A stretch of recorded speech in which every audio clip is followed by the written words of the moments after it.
Hey there. In this video, I'm going to show you how to set up recurring events inside the events calendar widget.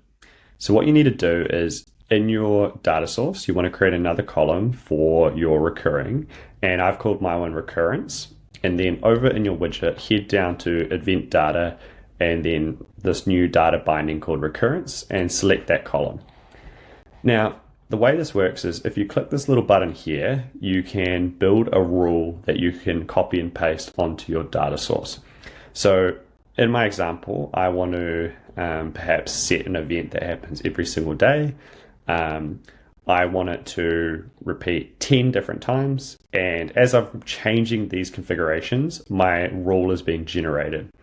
When I'm happy, all I need to do is copy this and then head back to my data source and find the event that I would like to apply it to. So I'm going to do it for my design systems. It's going to be daily and it's going to happen 10 times. And then let's head back into here and refresh my preview. As you can see, after refreshing my preview, the design systems talk is happening the 5th, 6th, 7th, 8th, and continuously until it hits 10 different iterations.